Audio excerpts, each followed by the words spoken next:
everybody. Welcome back to The Rising. I'm Melanie Penn. I was thinking, this podcast and the album, it's really like trying to create a wonderful meal for people. And then the best part is when guests come and actually have dinner with you.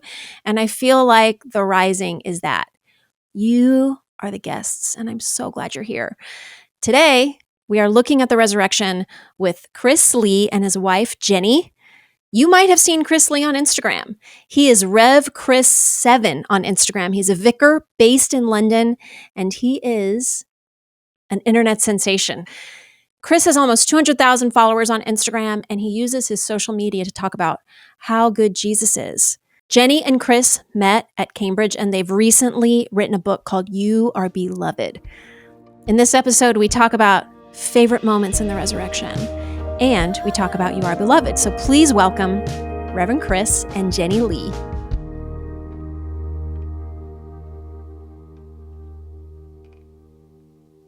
Jenny and Rev Chris, thank you so much for being on The Rising. Where are you right now? You're in London proper? Yeah, we live in West London. If you know London, we live in the west part of it. So a nice, more leafy area of London, and I have a parish church here. Can you give a little information about your parish if people are visiting London, are in London, and want to come see you? Sure. My parish is called St Saviour's, Wendell Park, near Stamford Brook Tube Station. About a 10-minute walk from there. We get international visitors every week, which is quite sweet, actually, quite nice that come and have either found us online or found something I've done and wanted to come see. I was just talking about it with another pastor friend here in Nashville, and he said, the internet is the highways and the byways. Like when Christ said, go to the cities, it's like, this is going to the cities. You're on the internet, giving a message like you do on social media. It's a really powerful tool. Yeah, no, when I started doing online ministry years ago, and it just grew and grew and grew, which is really exciting, but it was also very daunting that suddenly I was, videos that I was in and speaking about the gospel were going around the world and millions of people were watching it. And this wasn't particularly a specific Christian audience in some of the stuff I've done online, but I was speaking a Christian message to that audience. And I remember speaking and to the Lord, praying about it. And I was reading the book of Acts, and in Acts 17, St. Paul goes to a place in Athens called the Areopagus, and there he stands on this on these steps of the Areopagus, and he speaks in this wonderful verse in chapter 17, verse 21, where it says, he went to the place where the nations gathered, where they chatted and shared and talked about the latest ideas, but they did nothing. And it was there that he spoke the gospel to them. And that just was like a perfect definition of social media and the internet, where the nations go, they gather, they talk about the latest ideas, and they do nothing. And I really felt the Lord say, this is what I'm doing with you. Really just want to delve into the resurrection itself. And is there moments for both of you when you knew in your life, I believe this, I believe Jesus rose from the dead, like someone actually was killed, came back alive? When was there a specific moment that you believed in it? I grew up in a Christian family, so I remember I had a conversation with my mum. I must have been about 5 years old, where I remember asking her, what exactly is a Christian? And I don't even remember what she said, but I remember being like, okay, yep, I'm on board. So I think for me, with my faith, it's always, it kind of grew as I grew, as in, I don't think I thought too much about the resurrection at the age of 5. I don't have like an adult conversion experience, but I also think that faith was still very real. And I think just kind of as I grew, then I got to wrestle with bigger ideas as I got older, and then I had to go and do a degree in theology. And, the wrestle continues, especially with the resurrection. It's an amazing thing to do a podcast on, because I think you need infinity to kind of pin down all the nuances of it. It is a pretty wild thing to believe. Reverend Chris, what about you? I grew up in a mediocre Christian home. You know, my mum's a Christian, and I went to church as a kid, but I didn't really know God. God was always a bit distant, but I believed in a distant figure that there was a God. But it was really when I was about the age of 19, 20 that I felt this gravitational pull towards Christianity, towards Christ. I had a job and a house and a mortgage, and I was unhappy and searching. And then I went to live in Africa, and I lived in a very, very remote area in Tanzania when I was 21. And it was 90% Maasai and different tribes that I lived with out there. And there is where my personal relationship with Jesus became real. And I found that, oh, wow, like God was always in a way a distant figure on the clouds, but then Jesus became real. And that, I suppose, if you want to put your finger on it, was my understanding of this person is alive and he knows me, and that kind of love, that sense of this gravitational pull of love, which is quite hard to articulate. You know, how do you know someone loves you? You just kind of know. And how do you know you love them? You just, you know, I can point to a marriage certificate. I can point to the ring on Jenny's finger, but really love is a deep interior thing that we know. And I felt that with God, and I felt that with the person of Jesus. And it was when I started to speak to Jesus as in a simple way of a name, you know, speaking out to him, that he became real to me. And that was my kind of sense of coming much more to the fullness of the realization that Christ is raised and he's real and he's alive and he's how we know God. The concept of love is so interesting because I have a lot of atheistic friends who are like, well, I believe in things I can see. But everyone believes in love, and love is so invisible. You're right. It's a sense. So it's almost like, well, if you believe in love, that kind of gets you there, then believing in God isn't that too far off. Okay. For both of you, I love that you're both here together and that you both are such astute theology students. Is there a part of the resurrection narrative, when you look at the Gospels, we actually don't have that much writing about the resurrection itself, but from that time between when Christ rose from the dead and when he ascended, is there a moment in what we are given in the Gospels that is most compelling to you, or that you think about more, or is the most touching, or favorite? Maybe that's the simplest way to say it. We have a copy of a painting, which is, you'll have to remind me which two disciples it is that run. Like Peter and John.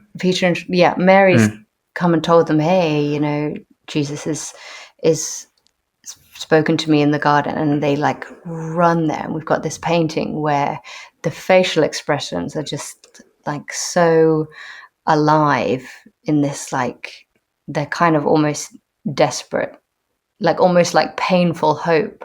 I just love that kind of, they are running because they believe it, but they're also running because they are, they need to see it. And I don't know, that's a really beautiful image to me. And that speaks to me of kind of our search for God, in the sense of it takes faith, and that's a choice as well. But I also think it's something that we really need, that it's a real source for us. And to me, that image has both of those things in it. What is the painting something original that you have, or you're referencing? I think it's in the Louvre in France. Gotcha. It's like Renaissance art. Yeah. No, we'll have to find it. We'll have to find what that is and put it in the show notes. There's so much amazing Renaissance art that depicts Jesus' life. And sometimes I think even our little cultural offerings of like songs or online or sermons, we're just following in the steps of these amazing painters who have been depicting Christ's life since, I don't know, the beginning of culture. Reverend Chris, what about you? In John chapter 20, I'm going to try and pick the verse. I think it's verse 16. It's just one word, and that's when the resurrected Jesus says, Mary. Her And name. what's That's right. just happened is obviously Mary goes and she's like, the tomb is empty. She runs and tells the disciples. Peter and John leg it over, and that funny recording of it saying that John got there first because he wrote it. It was I love that. It's quite fun. And then they leave a bit disappointed. Mary stays, and then it talks about her weeping and the gardener being there. And we as the reader know that this is the resurrected Jesus, but she doesn't yet. And she's weeping, and he says, "Why are you weeping? And where have you taken my Lord?" And then he just simply says this word, he says her name, Mary. And for me, that is just such a depiction of basically the culmination of everything that is the gospel, which is that the resurrected Jesus gives us, allows us to understand that God knows us and calls us by our name. And that ultimately God is calling each of us by name, and that in that moment Mary recognizes this is the Lord, and she turns and she says, I think she says Rabboni, Right. Aramaic teacher, and then she realizes he's alive. This is, he's there. She's transformed, and it's this beautiful thing in which the first resurrection moment is God saying her name. And I think that for me is what Christianity teaches us, which is God knows us, that we are known, that we are loved, that we are, in the palm of his hand, and that he speaks to us. And in that moment, we are named and known by God, and we know him. And so, that's my clear favorite. I just think that's really even powerful. before. It's a beautiful moment. It's a beautiful moment. And then even before he says her name, it's always interesting to me that he asks her a question. Like he allows himself to not be recognized for who he is and asks a question. Like he's just defeated death. And he's like not blasting her away with glory. He's like, why are you weeping? It's so kind, like so gentle. And even more, I love what you said about Jesus saying our names, knowing us so personally. I think he also shows up and allows people not to recognize him. It's like, I'm standing here before you. I'm going to ask you some questions about your life if you're willing to answer them. And like yes, the road to Emmaus, I think, is beautiful as well. And, scholars debate whether it was a disciple and his wife, and perhaps that's a great wedding verse, I think, as well, because it's this story of these two traveling away, feeling defeated, feeling like they're fleeing, and then Jesus comes alongside them and walks with them and talks with them and reveals to them the scriptures, and that's so beautiful. And then in the breaking of the bread, in that moment, their eyes are opened, and they immediately get that courage, and they run back to where they've just fled from, and they're just like, "Hey, we saw the Lord." And that's a beautiful description of life, our walk with Christ. Also, I've used it in marriage services where it's like, your walk with God is often with him, with you, and you might not know it, but you're called to be with him and invite him in and stay with him. Tell me about your ministry in London. I'm in a city now. It's actually, it doesn't feel like a comparison, but for 20 years I was in New York City, in a city center. And I think in a lot of ways, New York probably has more in common with London than it does to Nashville, right? So it's like very similar context. Yeah. And when you have people coming to your church who just don't believe it, as I'm sure you do from time to time, like people wondering and who are curious, but don't necessarily believe it. How do you, in your winsome way, talk about the resurrection? Oh gosh, I feel like arguments in terms of debates aren't really the way in which people come to faith. It's certainly not my experience. I think there is evidence, and I think the fact that, I've heard a barrister who's a great legal expert say that the way that the Gospels are written, in terms of the fact that they are presenting eyewitnessed or primary witness accounts to a similar stories, but taking slightly different perspectives, is a greater sign of evidence for the actual event happening than if they were all mirror copies, because then it would look like they've simply just copied and pasted one another. So it's the way that they're slightly told from a different lens in different ways is actually shows a better and more believable picture. So that's one thing. I think ultimately the best evidence, if you're looking at just evidence basis, is that the disciples fled at the cross. They scattered. They weren't there, and they were in absolute fear of being killed and taken themselves. And suddenly, 40 days later, they're preaching the gospel, and I think most of them were ended up being tortured, killed, martyred for their faith. Right. And What changed? No one does that unless you're like, this is true. And the gospel didn't spread via a sword; it spread by the power of the Spirit. The fact that a resurrected, Christ came and spoke to people, and they were transformed and changed, their hearts enlightened, and they were able to speak with great power and passion and power to what had happened. And I think that is just, if you take that at face value, that's surely quite convincing. When I always think as well, I say to people who are maybe close and not quite there in terms of their faith,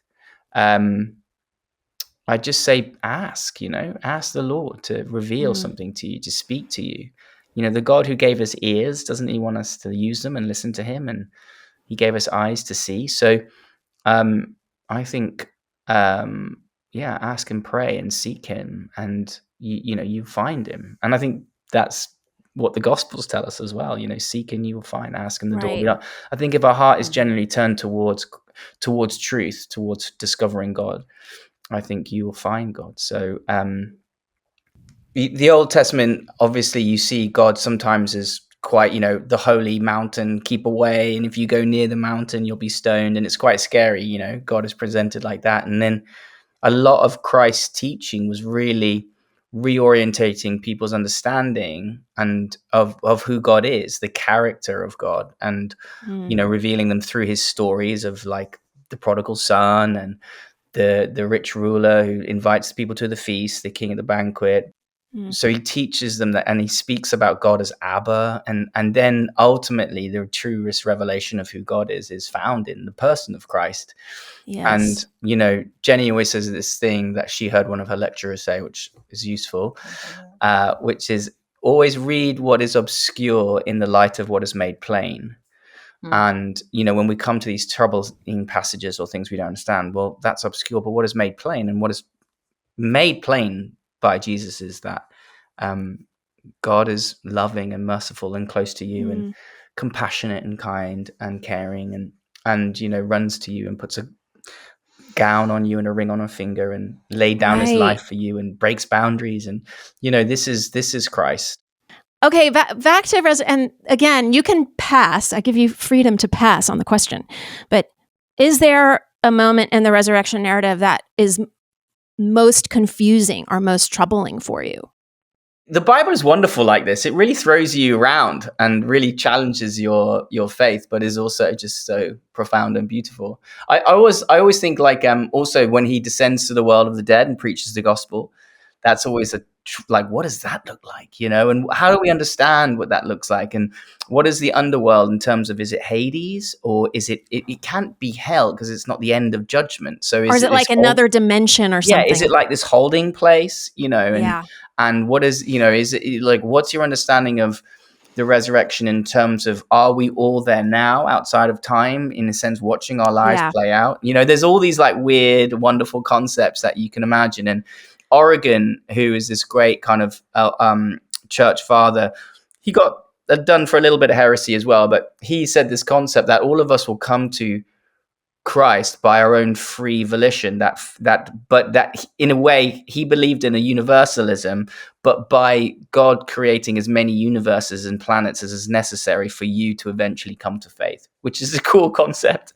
I find it really interesting that Mary doesn't have her own resurrection narrative. Now, I am pretty sure, and I would bet, that Jesus visited Mary privately and spoke with his mum. But Mother Mary, not Mary Magdalene. No, Mother sorry, Mary. his mother Mary. Yeah.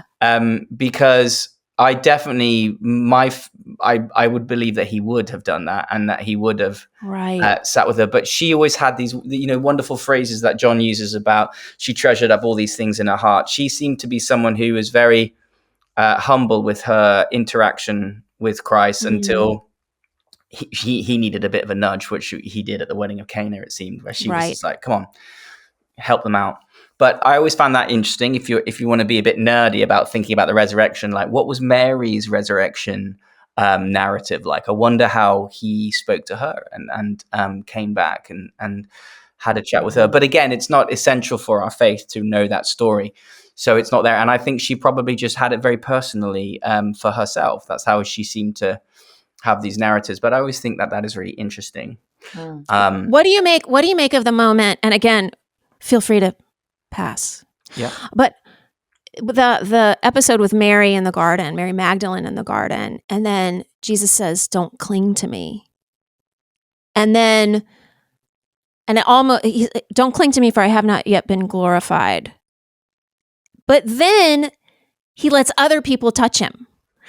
So I've always been curious, like, was it about the actual touching, or was it about Mary didn't need that, or was it about, hey, you got to go tell the disciples because I want you to be the one to carry the word that I rose again? I don't know. I think it will probably be more a gentle rebuke, similar to when Peter says to Jesus, "Oh, you can't die. This is not," and he turns around to him and he says, "Get behind me, Satan." Right. Because Peter in that moment is thinking of the flesh and thinking of, I don't want this to happen. And Jesus is like, you don't know what needs to happen. What needs to happen is God's will. And this is much more bigger and profound than you. And it cannot be stopped by, these small things. And I think in a similar way, what Mary's doing there is like, oh, I need you. And Jesus is a bit like, don't cling to me. There are other things going on. There are bigger things going on.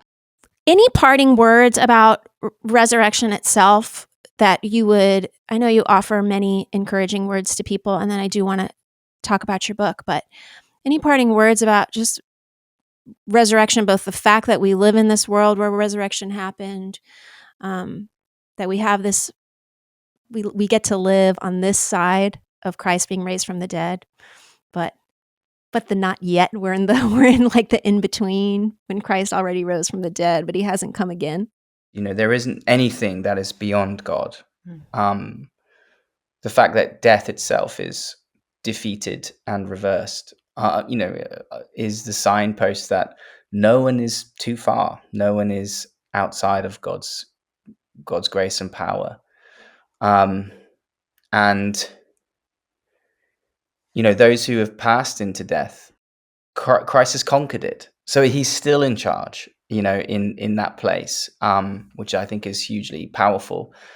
And in your own life, wherever there may be a crucifixion, there is potential for a resurrection. So similarly, where John uses this wonderful imagery of light and dark, the resurrection is that light, dawn, that new dawn over the darkness of death.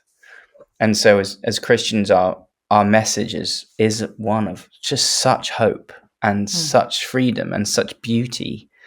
And we're an Easter people, a people whose banner should always be hope.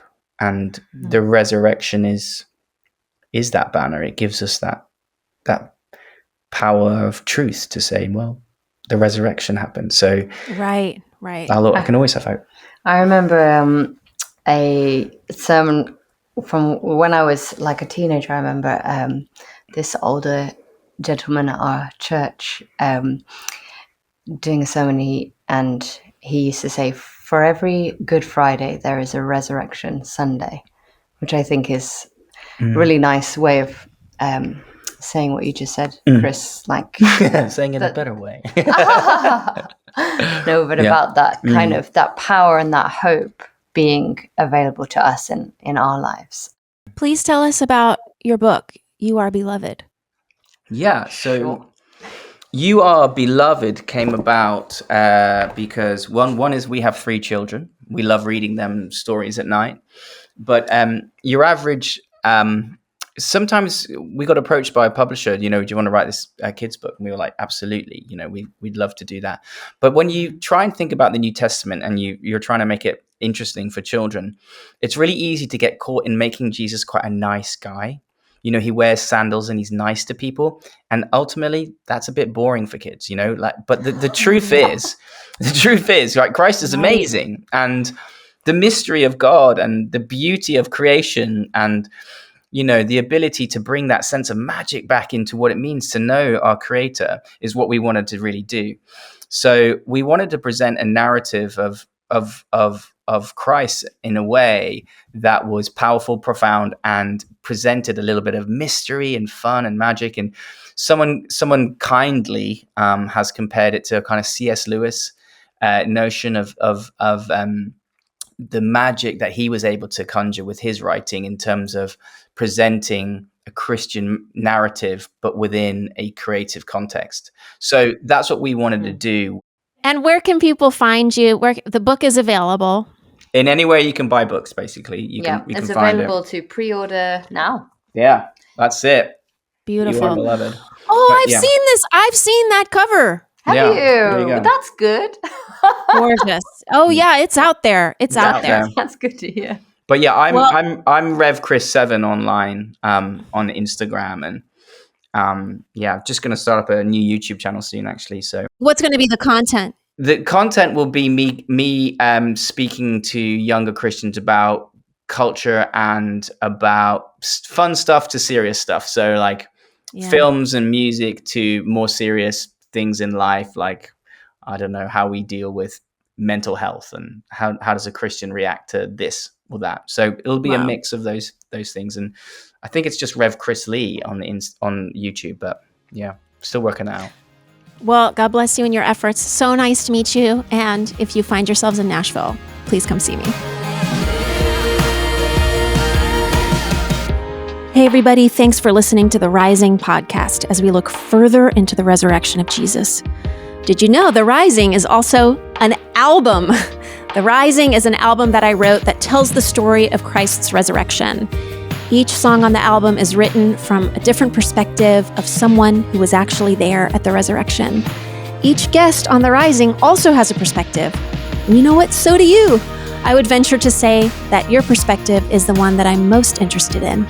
Would so love it if you'd subscribe on YouTube, Spotify, or Apple Podcasts, and you can find new episodes on any of those platforms as well. If you want to get to know me better, you can find me on Instagram or go to melaniepenn.com and you can send me a message there. I make things for you, and I'm so glad that you are here for The Rising.